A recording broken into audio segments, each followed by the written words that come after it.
ACB అధినేత జగన్ పై MLA Paritala Sunitha సంచలన వ్యాఖ్యలు చేశారు. పరిటాల రవి హత్యలో జగన్ పాత్ర ఉంది. ఆ కేసులో సిబిఐ ఆయన్ను విచారించింది అని అన్నారు. సునీతమ్మ దీంట్లో 8 కోట్లు తీసుకుంది అన్నారు. నేను ఛాలెంజ్ చేస్తున్నాను తోపు బ్రదర్స్, నా కుటుంబం ఇట్లా పెట్టే కుటుంబం కానీ చేయి చాపే కుటుంబం పరిటాల కుటుంబం కాదని ప్రతి ఒక్కరికి కూడా తెలుసు.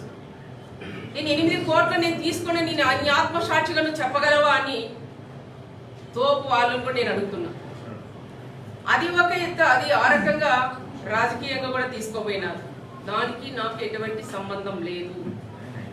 దాంతో ప్రకారం మళ్ళీ ఇంకొక ఆయన అంటాడు, చిన్న తోపు రెండో తోపు వచ్చాడు.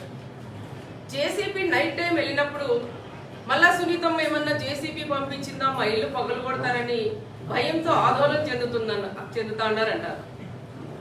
తోపు బ్రదర్స్ ఒకటే చెప్తున్నా, జేసీబీ పంపించి ఇల్లు తోపియాలంటే హైదరాబాద్లో ఉండే నీ బంగ్లా తోపిస్తారు కానీ ఇక్కడుండే నా కార్యకర్తలు కానీ ఇక్కడుండే పబ్లిక్ కాదని ప్రత్యేకంగా వాళ్ళకు కూడా నేను హెచ్చరిస్తున్నా. ఇల్లు లేదని దొంగేడుపులు ఏడుస్తారు. హైదరాబాద్లో బిల్డింగులు ఉన్నాయి.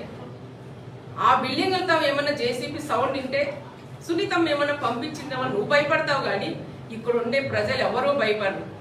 తమ్ముడు మేము చెయ్యేసుకొని ప్రశాంతంగా నిద్రపోతారని వాళ్ళకు కూడా నేను ప్రశాంతంగా నిద్రపోతారని వాళ్ళకు కూడా నేను తెలియజేస్తున్నా. దాంతోపాటు ప్రతి ఒక్కటి రాజకీయం చేసేది తోపు బ్రదర్స్కి ఒక అలవాటు.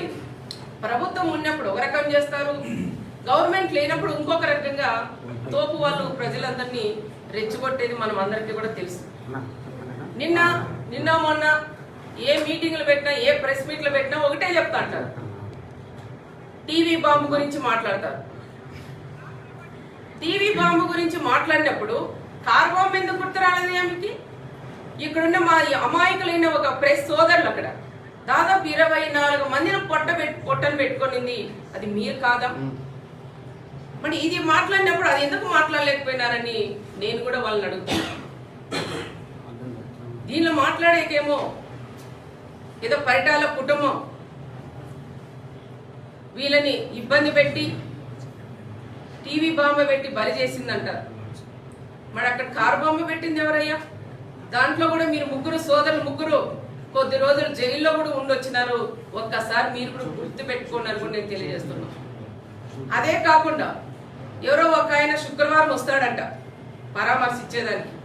ఆయనకు కూడా ఒకటే చెప్తున్నాం, మా జిల్లాలో కారు బాంబు టీవీ బాంబులు అనేటివన్నీ మర్చిపోయారు, మళ్ళీ మీ వాళ్ళకి గుర్తు చేస్తున్నారు. ఆ వచ్చే ఆయన కూడా ఏం చెప్పంటే సూట్ కేస్ బాంబు గురించి కూడా ఒక్కసారి మాట్లాడి నా మండలంలో కూడా అడుగు పెట్టాలని ప్రత్యేకంగా మాజీ సీఎం గారు కూడా నేను చెప్తున్నా. ప్రతి ఒక్కటి కూడా మీరు